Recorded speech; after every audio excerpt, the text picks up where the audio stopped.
Cool. Well, awesome. Thanks, Amy, for inviting me. Thanks, everyone, for joining us this afternoon. My name's Nikolai Falenschek. I know Nikolai is not spelled that way, but my parents didn't know how to spell my name at the hospital and they guessed, which is why it's this way. So, um, just a note about how I like to do Zoom meetings. Again, I'll repeat if you're eating and you don't want to have your camera on, that's totally fine. But if you do want to change your screen name to whatever name you prefer, that would be awesome. If you have pronouns that you prefer, you can put those in there too. Appreciate it. Okay, so QPR training. Here we go. First off, so like I said, I'm Nikolai. You can call me Nikolai. I'm serving as the associate pastor at St. Paul's Lutheran Church and School in Waverly, Iowa. I moved to Iowa from Minnesota in July of 23, following my spouse. Maggie Falenschek is the Dean of Spiritual Life at Wartburg College. And so that's what brought us to Iowa, and I've been serving in this spot for just over a year now. QPR stands for Question, Persuade, Refer. I came in touch with QPR first as a trainee at some like pastor event, and then why I became certified in training QPR is because I was serving in the Southwest Minnesota Synod of the ELCA as their like youth ministry coordinator, and all of our high schoolers who were serving on our Lutheran youth organization board wanted to be trained in some sort of suicide prevention tool prior to their high school gathering. So it ended up being cheaper to send me through the training than for us to pay for the training for everybody. So that's kind of how I got into Question, Persuade, Refer, QPR. And it intentionally kind of recalls the CPR acronym, which we'll get into in a little bit. But I have found this to be a really accessible way to talk about suicide and suicidal ideation and behavior and prevention. And so I'm here today to just kind of give you the lowdown on what QPR is all about. I'm not doing the actual training today, but I'll give you some information in case you want to pursue that further in the future. Any questions about me or what we're doing here today before I move forward? Cool beans. By the way, my wife says me saying cool beans is the daddest thing I do, and I do it a lot, so be prepared. So for today, I'll ask that you have something to take notes with, just because I find that it's helpful to doodle or to write your thoughts down, questions, reactions, whatever. And there will be time when I'll ask for questions too. So if you think of a question, go ahead and write it down. Or you can interrupt me. This is a pretty chill time, but I will ask for questions at the end too. So we're also acknowledging that we're trying to create a brave space here. Suicide is not a comfortable topic for lots of folks. Some of us may be loss survivors or attempt survivors. Preventionists is kind of the term that QPR uses to talk about people who are in this work. And we often experience compassion fatigue, which I know that this group is well familiar with, which means that we're really susceptible to the impact of suicide on our hearts and our spirits. So I'm going to ask that you monitor yourself today. Monitor yourself closely, your bodily sensations, things like that. I am also giving you permission today to step away if you need to turn off your camera, if you need to walk out of the room or whatever, if you feel triggered in whatever way. Feel free to step out. Feel free to pop it into the chat too if you need some emergency care. Call 911. If you're not familiar with Brave Space, there's this poem, An Invitation to Brave Space by Mickey Scott B. Jones that I wanted to read for us. Together we'll create a brave space because there is no such thing as a safe space. We exist in the real world. We all carry scars and we have all caused wounds. In this space, we seek to turn down the volume of the outside world. We amplify voices that fight to be heard elsewhere. We call each other to more truth and love. We have the right to start somewhere and continue to grow. We have the responsibility to examine what we think we know. We will not be perfect. It will not always be that what we wish it to be, but it will be our brave space together, and we will work on it side by side. So a couple of ways that I'm hoping that we can live into this brave space.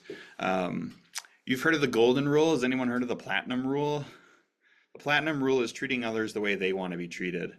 For example, I'm a vegetarian and I don't force people at church to eat vegetarian food. I treat them the way they want to be treated. So we're having chicken nuggets tomorrow night at church. Confidentiality is a really important piece for us in this space. Um, Openness, like they said in the Brave Space poem, none of us know everything, and in fact, the more you know you don't know. So I just appreciate the ways that you're going to be teaching me, and that we're going to be teaching each other. Listening is an important part of this practice too, and so being knowledgeable and aware of how much space we're taking up in conversation. Courage and honesty are going to be faithful too. We get as much out of this as we put in. And then faith. A lot of the work of QPR is identifying hope for folks, which I think is a lot of what we're called to in church work, is to identify and maintain hope, even when it's really difficult. So I think that we're especially situated for this work in faith communities because of our propensity for identifying and maintaining hope. Any questions or suggestions for things we've omitted for a little covenant together? Cool beans. I think this looks good. Thank you, Christine. Christine or Chris? Chris, Okay. thank you. Thanks, Chris. All right, let me just move along in my notes here. Okay, so I mentioned that I'd like you to pay attention to physical sensations today. Thank goodness for CPE. Have any of you done CPE, clinical pastoral education? Does that sound familiar to y'all? Okay, some of you yes, some of you no. It's a tool that I had to do in seminary, but it really kind of helps identify my own emotional and spiritual triggers, and helps me self-regulate in those moments of fight, flight, and freeze. But however cool that is, that was 10 years ago, and I have new triggers now. And so I think it's really important that we ground ourselves in the present moment. My spiritual director says, our hearts and our brains, they can live in the past, they can live in the future, but our bodies live in the present and can do no other. So that's why I encourage folks to pay attention to bodily sensations today. We're going to do a little bit of Lectio Divina just to ground ourselves in this time together. And I know you're like, well, we only have an hour together. Why are we taking some time to do Lectio Divina? Well, with Reformation Sunday coming up, I'm reminded that Martin Luther says, when I don't have time to pray, I pray twice as long. So we're going to take some time just to ground ourselves in the moment. For this Lectio Divina practice, I'm going to read it 3 times with some silence in between. And for the first time, I'm going to have you focus on the center of intelligence that we normally think of in our brain. So allow your brain to engage in the reading however it likes, and you can take some notes, you can do some doodles, however you want to engage with the reading. On our second read through, I invite you to feel first with your heart, and then on our third read through to feel with your body how we're interacting with this text. Cool. All right, and I'm going to give us a good 60 to 90 seconds in between. It may feel long, it may feel short, depending on your own practice. So this is from the 16th chapter of Acts. About midnight, Paul and Silas were praying and singing hymns to God, and the prisoners were listening to them. Suddenly there was an earthquake so violent that the foundations of the prison were shaken, and immediately All the doors were opened and everyone's chains were unfastened. When the jailer woke up and saw the prison doors wide open, he drew his sword and was about to kill himself, since he supposed that the prisoners had escaped. But Paul shouted in a loud voice, "Do not harm yourself, for we are all here."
About midnight, Paul and Silas were praying and singing hymns to God, and the prisoners were listening to them. Suddenly there was an earthquake so violent that the foundations of the prison were shaken, and immediately all the doors were opened, and everyone's chains were unfastened. When the jailer woke up and saw the prison doors wide open, he drew his sword and was about to kill himself, since he supposed that the prisoners had escaped. But Paul shouted in a loud voice, "Do not harm yourself, for we are all here."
About midnight, Paul and Silas were praying and singing hymns to God, and the prisoners were listening to them.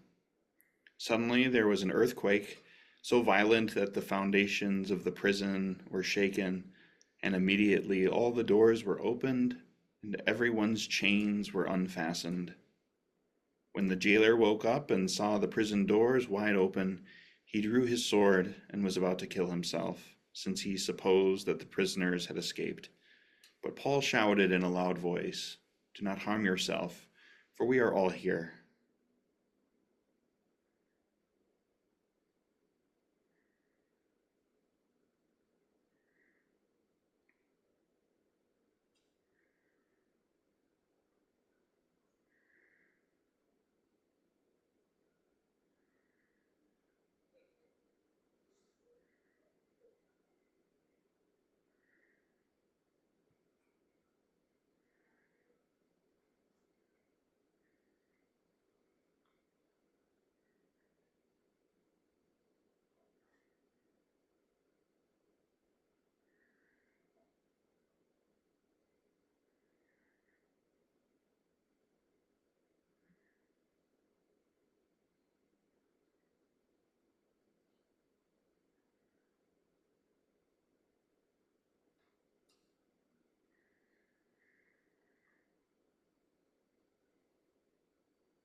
God grant each of us peace, courage, and your love, that we might encounter despair and instead embrace with hope.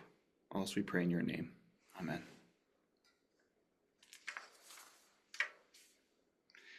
Thanks, crew. Okay, so getting into the meat of it here, as a vegetarian, getting into the meat of it, QPR stands for question, persuade, refer. So if you have those note-taking things handy, go ahead and keep notes. Go ahead and write down questions or reactions as they come to you. So what's the purpose of QPR? QPR is not intended to be a form of counseling or treatment. As a pastor or as one of those other cool job descriptions that you have, we know our limits, and QPR is intended to offer hope through positive action. It is not intended for us to take on another professional skill like counseling or something like that. QPR's Institute's mission is to save lives and reduce suicidal behaviors by providing innovative, practical, and proven suicide prevention training. We believe that quality education empowers all people, regardless of their background, to make a positive difference in the life of someone they know. So QPR uses the language of gatekeeper as someone who's a preventionist, someone who has undergone this training, someone who is prepared and committed to watch out for the signs of suicidal ideation and behavior and to step in. They say that a gatekeeper is someone in a position to recognize a crisis and the warning signs that someone can be contemplating suicide. And so QPR gatekeepers, they can be anyone: parents, teachers, ministers, youth, doctors, first responders, mental health professionals, really anybody. That's one thing I really like about the QPR training, is that it's so accessible. A lot of people feel like you have to be a professional to have these kinds of conversations, and this really makes it an accessible spot for anyone, and even youth.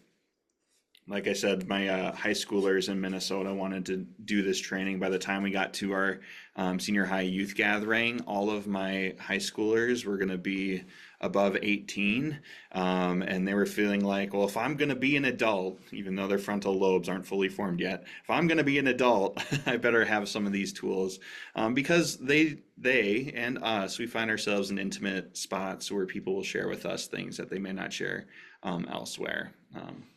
Which is a really neat and also heavy part of the job. So I have a brief video here from QPR. Research shows that the odds of surviving a heart attack in a public place are 10 times greater in regions where thousands of ordinary citizens are trained in CPR. It's called bystander rescue.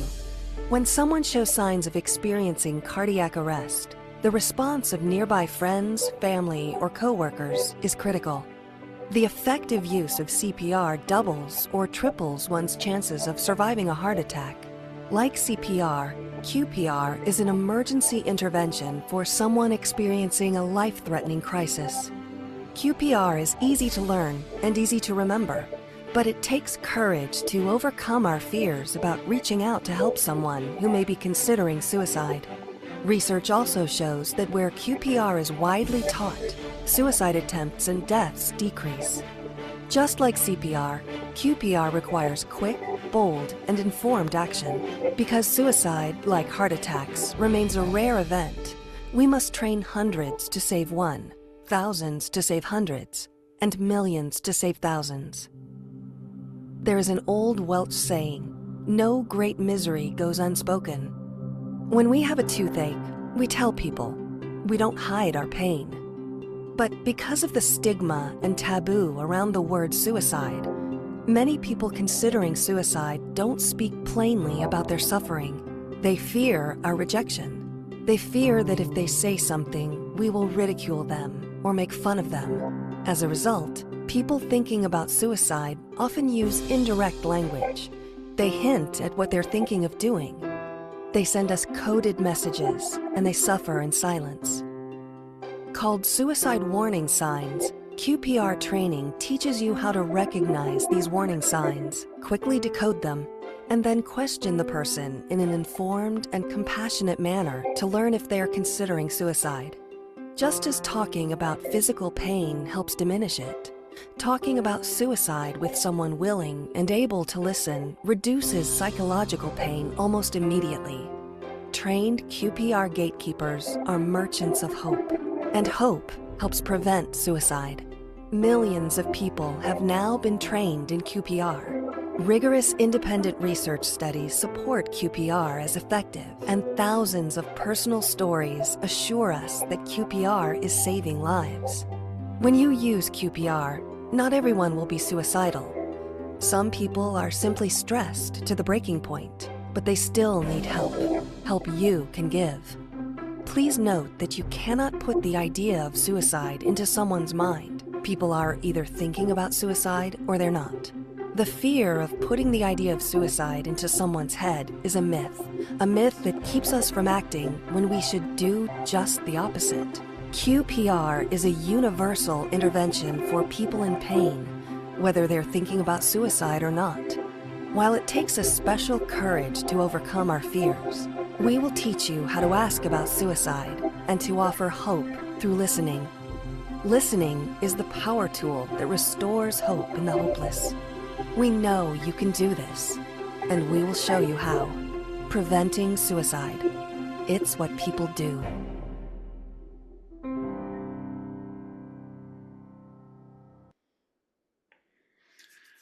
I don't know about you, but before I took QPR training, like that fear of implanting the idea of suicide in someone else's mind, that was a huge fear of mine. There are people in my family, there's a history of suicidal behavior and ideation, and even suicide in my family. And when a loved one is going through that, like the last thing I want to do is be responsible for that person's harming themselves or others. And so QPR has done the hard work of not just analyzing anecdata, the stories of how this is helpful, but of also analyzing the data of how this is helpful.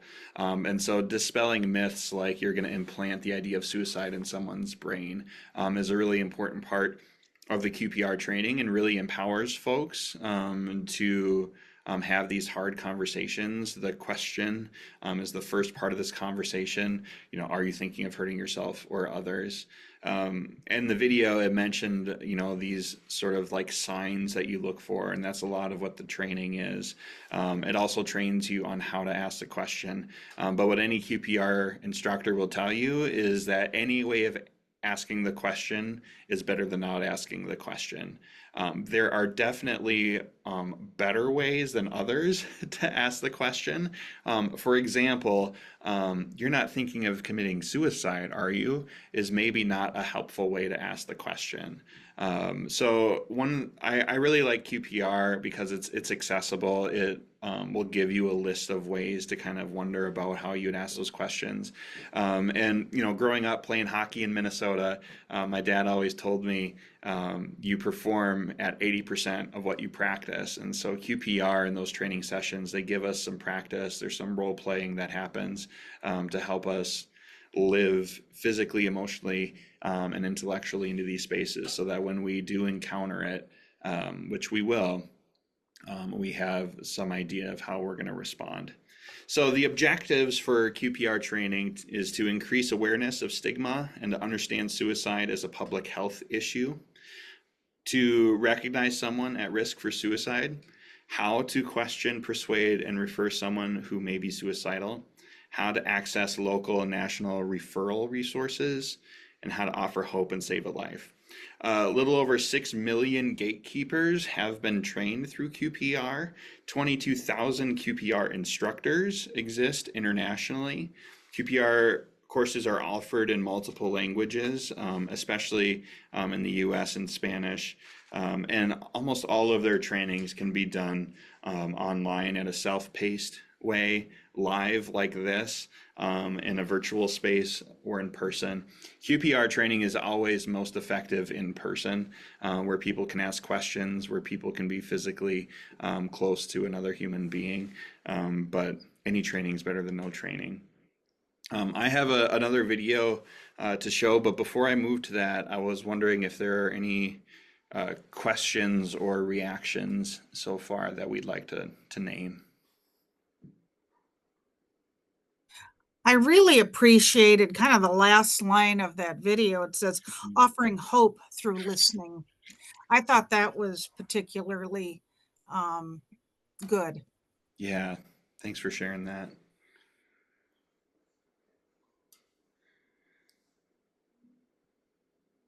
Okay. I thought it was really helpful too, just how it compared, how it started off with the CPR part of it, since that's a much more normalized kind of training for us to get, and kind of equating it to that, I think broke down some of those barriers.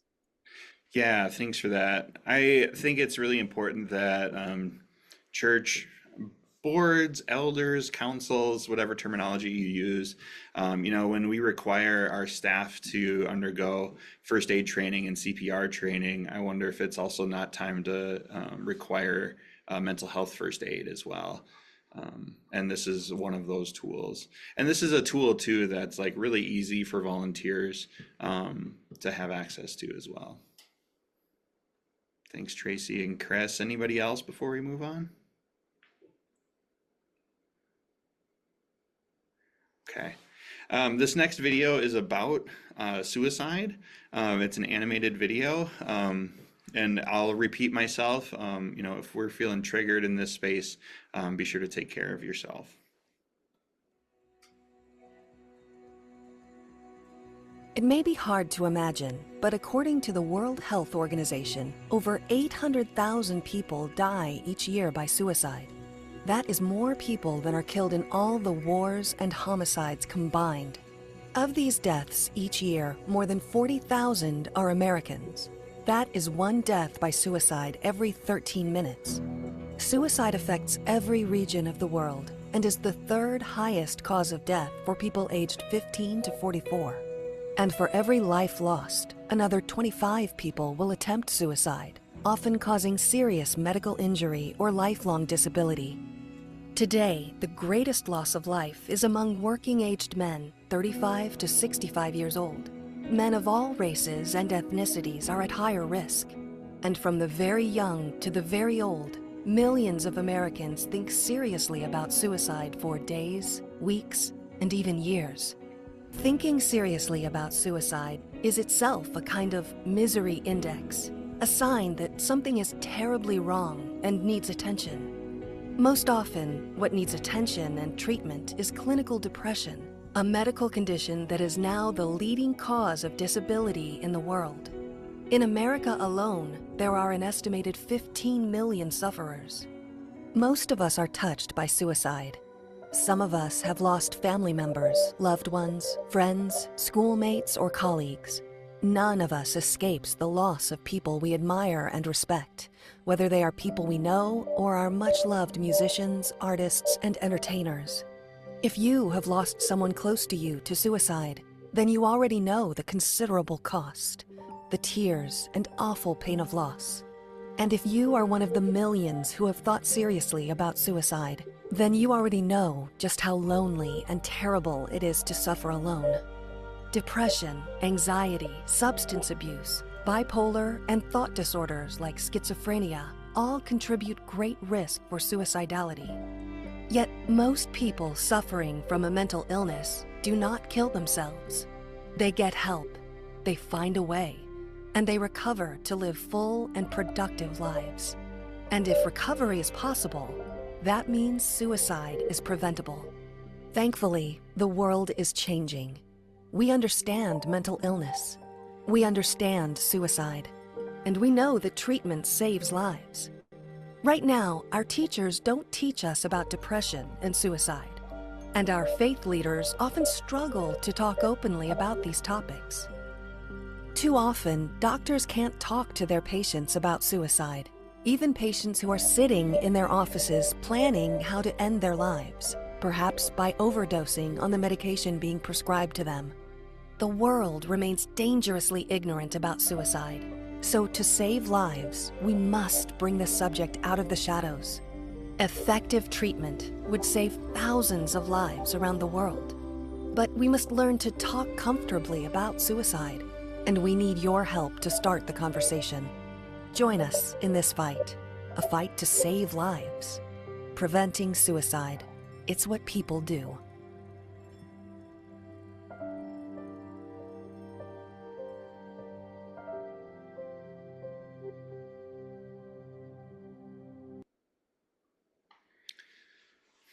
Any reactions to the video?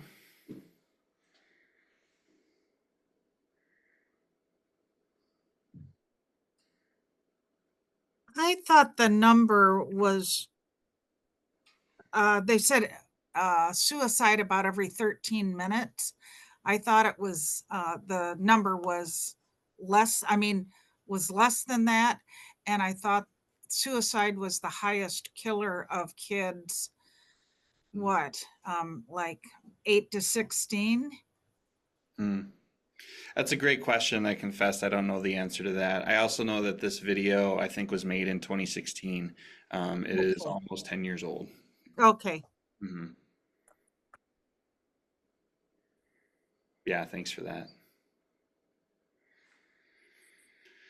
Yeah, one of the stories that my QPR instructor shared with us was about the Golden Gate Bridge in San Francisco, California. I did my seminary work out in Berkeley, California, and so that was kind of close to home for me. I grew up in Minnesota, but my spouse and I spent 4 years out in Berkeley for that.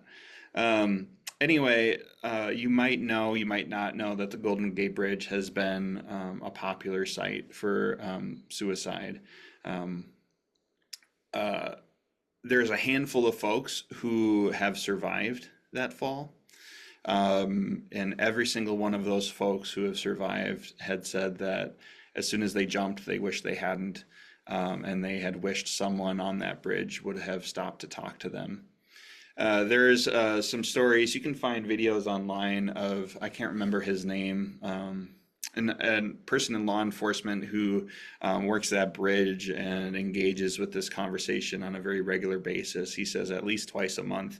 There was a call where he and a fellow officer were on a suicide call for 7 hours before the person decided to come back over the railing to safety.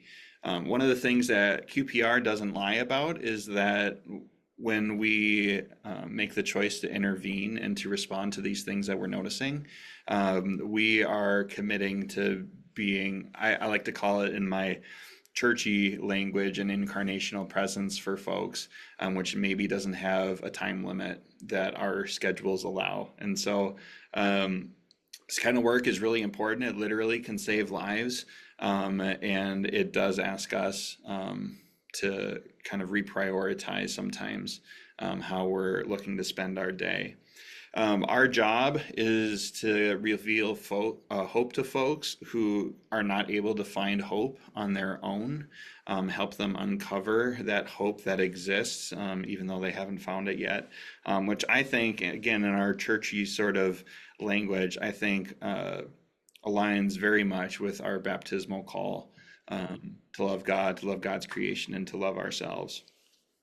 So our expectations for questioning and persuading, one of the things that the QPR training does is it confronts those expectations. One of those expectations we've already touched on. We are not necessarily trained counselors and therapists, suicidal emergency personnel, but we will be trained at the end of a QPR training to question and persuade and refer. So knowing our limits is really important. It helps us expand the boundaries of our limits. It equips us with some extra things, but it also shows us how to get folks to the next step. The training itself is usually about 90 minutes. It's usually like an hour and then like 30 minutes of role play. It will have more of those updated statistics, and it'll talk about best practices as we question and persuade. It's $30 a person. That's changed from when I started. When I started, there was a nonprofit sort of price, but that's now reserved for a subset of nonprofits. But there are also specializations. You can do QPR with a specialization in LGBTQIA plus dangers, and you can do like faith communities. Elderly communities are really susceptible to suicidal ideation and behavior. There's a number of different specializations, which I think is really astute of QPR to make space for. I just wanted to check in with you all. We're at 12:41. I want to check in with you. I'd like to do two parts to this check-in. One, kind of through mutual invitation, just checking in to see how you're doing with this invitation, or this information rather. If there's anything that stood out to you, if there's any like questions you have about it. This will be more monologue-y, although don't go like super long. But I'll invite someone to share what they're thinking, and then when that person's done, they can invite someone else. And then if you get called, if you get invited and you're not ready to share, you can pass for now. And if you would rather not share, you can just pass. And then after you pass for now or pass or share, you get to invite someone else. Has anyone heard of this model before, mutual invitation? Okay, some of you. Okay, so I noticed a couple people nodding their heads, so I'm going to start with one of those people. I'm going to invite Tracy if you would like to share how you're doing with this information. Sure, thanks. Yeah, mostly just kind of processing some initial thoughts. It seems, although the training seems like it can be a little intimidating with the role play scenarios, I do see how that helps, but it does seem maybe a little more accessible than some of the other trainings we're required to do that take even longer. So I was pleasantly surprised to see that it can be a shorter thing. And yeah, just curious how we can support this in the diocese. So just kind of off brainstorming. I'd like to invite Chris if you'd like to share next. Sure, thank you. I think it sounds like it's very accessible. It doesn't feel so clinical. It feels like a regular person who isn't trained. It's easily understandable. It's something that they can do. And if the other part is referral, which is what needs to happen. So I'm interested in how you set up a training. Is that, 90 minutes in the evening? Is it on a weekend? How does that work? Great question. We'll come back to that in just a little bit after the mutual invitation. So if you want to invite someone else, yeah, thanks. I will invite Amy. I think I'm always struck. I don't think it matters how many times I hear that asking somebody if they're contemplating suicide isn't going to provoke them to do it. It just, yeah, it still feels that way after years of knowing that it's not going to do that. So it's nice to hear that continually. And yeah, I'm kind of with Chris. And Tracy, I kind of keep thinking about how we can get like more people involved. It's always been shocking to me that a lot of our clergy aren't trained in any of this.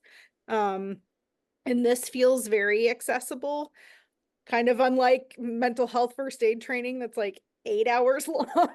Like 90 minutes seems very doable and something that would be well worth anyone's time.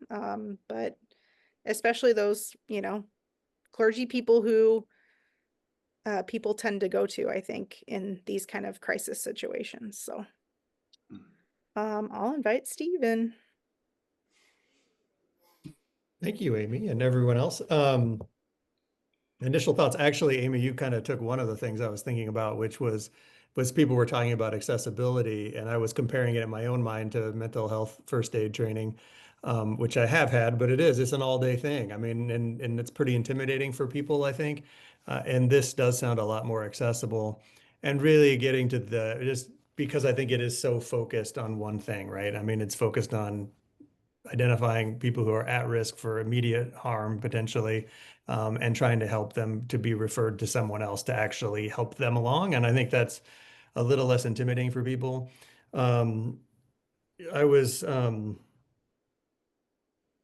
was personally, as we were watching the videos, I thought it was a really good reminder about, and this is very specific, but about the high rate of suicide among men, and I think that's something that is often not talked about a whole lot, and especially men who are, you know, my age, right, or older, and also even in our region of the country with rural America. I mean, rural citizens, rural farmers, you know, agricultural workers, that type of thing tend to have a pretty high rate too. And so I think that's really relevant. And I loved how the videos were very specific and also ended with hope. Like every one of them ended with, there is a thing that you can do that get better, right? And I thought that was really great. And for what it's worth, if you could type in the actual Lectio passage, I know I can find it, but it was awesome. I have like a whole thing of notes on that. That was really great. Awesome. Yeah, so thank you. Yeah. Thanks, Stephen. And now you get to invite someone. Oh yeah, thank you. I will invite Chris Evans. I just have to find my unmute here. I agree with kind of what's been said. I too have done the mental first aid training, and I think the thing that I continue to hear that I think is a good message to get out is it's a lot like any other first aid training. You're not trying to get this person out of their long-term crisis. You're trying to help them in that immediate need. And that's just like first aid training. You don't have to be a trauma surgeon. You're just trying to help them until you can get a qualified person there. And I think that's the message that I appreciate continuing to hear, is that this isn't as scary as it may seem. I say that knowing that I think I would be scared to be able to have to ask those questions or to be in a position. But I think the more we make it as you're just kind of that bridge until you get a professional there, it helps. Thank you. Daniel, are you comfortable sharing? If not, we can pass it back to Nikolai. Sure, I can be brief. I enjoyed this very much. I have visited separately with Amy, and there is a real life situation at St. Tim's in West Des Moines, and I would appreciate some learning some ways to respond to this person. Thanks, Daniel. Nikolai, I'm sorry, Stephen, if I may, just for what it's worth, I've heard multiple people say that, you know, it's scary to ask questions about this and to ask people if they're considering harming themselves. And I want to acknowledge that that's true. And I also want to just offer that when you talk about hockey and practice and all of that, right? Like, I mean, as a former coach and player, it is a practice, right? You get better by doing it. And I can just personally attest that I have unfortunately had, or fortunately, whichever you want, many opportunities to ask these questions of people. And it does get easier the more often that you allow yourself to risk doing it. I would just offer that to you. Thanks, Stephen. Thanks, Dan. Thank you. Thanks, everyone. Yeah, Daniel, that's so tough. And like it hits home. It seems like everyone that I've met seems to have either firsthand or secondhand encounter with suicide or suicidal ideation and behavior. And in particular, as like leaders in faith communities, you know, people are struggling not just with the matter of life and hope, but also with their faith and how eternity plays into it, and we have all of these like extra layers on top of it, which makes it really difficult. One of the things that I would say is, you know, ask the question, are you thinking about hurting yourself or others? Like that's the most basic way to ask it. And if they say yes, thank them for sharing that with you. And then also be aware that as mandated reporters, we have a duty to help take care of the situation. One thing that I've done is I have taken people like physically, me with them, taken them to the hospital, or staying with them until some sort of like personnel arrives. In some cases, that's not possible. Say you're talking on the phone with someone and they tell you, you know, they're thinking of hurting themselves or others. You know, asking for a promise, not to act on that until you can meet with them the next day or until you can meet them at the hospital. Like putting a time frame on it has oftentimes been helpful. I think what's really hard about this too is there's no hard and fast rule. And one of the things that QPR reiterates over and over is that we make the best decisions we can with the information we have. A lot of people will come to a QPR training with some sort of like story about how they've encountered suicidal ideation and behavior or suicide itself, with a lot of guilt and a lot of shame about how they didn't step in when they could have. QPR is not meant to guilt trip people, it's meant to equip people. And so we've always done the best we can with the information we had. And so this is meant to impart another layer of information for us. Daniel, I know that's maybe not super helpful. Is that getting a little bit at your question? Yes, thank you. I might add that in talking to someone who may be suicidal, the second part of that question, have you thought about harming yourself? How would you do that? Yes. How, you know, and do you have the means to do that? Do you have, well, no, I mean, so what if you're gonna hurt yourself, what would you use? Well, I don't know, I'm just thinking about it. Okay, yes, I have a gun. Do you have bullets for the gun? Do you, you know, and those next questions. Yeah. Yeah, thank you for that. Those are sometimes indicators for how immediate the danger is.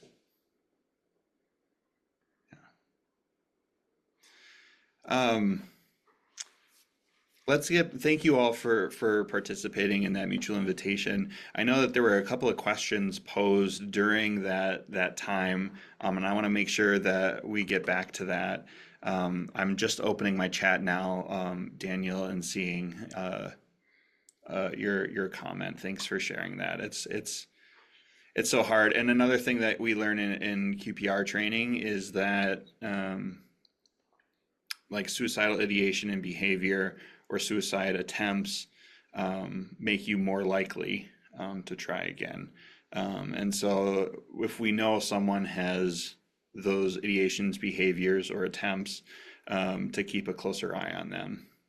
And sometimes, you know, just like to be blunt, sometimes it's a time suck and it's not something that we anticipated spending our days doing, but it's really important. And so even in moments of frustration, to remember that a life could be at stake is really important for us.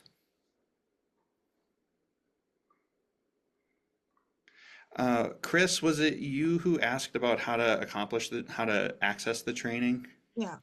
I would just also add to be careful in talking with someone that you don't kind of get sucked in to being the only person the other person can talk to, and to be able to move that on to a professional, because that can be really dangerous for both people. Absolutely. Yeah, widening that support base is integral to caring not just for yourself, but for the other person. And also not just for the other person, but also yourself. One of the things that I think is really important to say again and again and again, you are not just extensions of the ministries you serve. You are human beings who also require care. And so I hope that in this conversation, we're making space for that and identifying other supports so you don't feel like you have to be the savior in the situation. And again, we have this theological language to remind ourselves that we already have a savior of the world. I think one of the videos called us merchants of hope, which I think is such a neat image. Maybe conduit of hope could be less economic, but yeah, I think, you know, we're participating in someone's story and participating in the life of God active at work in someone in a way that's hopefully supportive, but it is not like we are not responsible for all of the harm that happens in the world. This is one way that we can help mitigate that harm.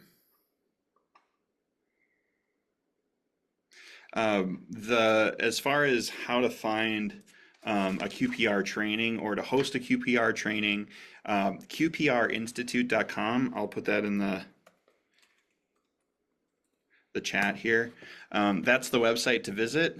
They have links to search for planned trainings that are online and in person, and you can see where those are physically.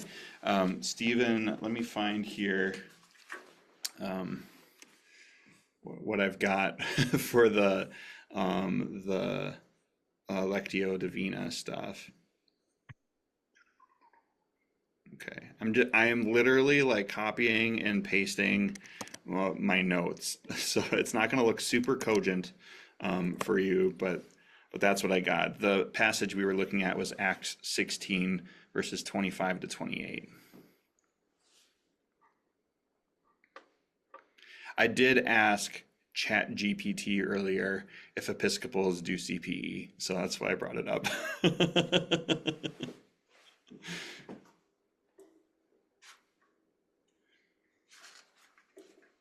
Any other questions or comments? We are just about at time, and so we can also take it off the recording now and have a more confidential conversation.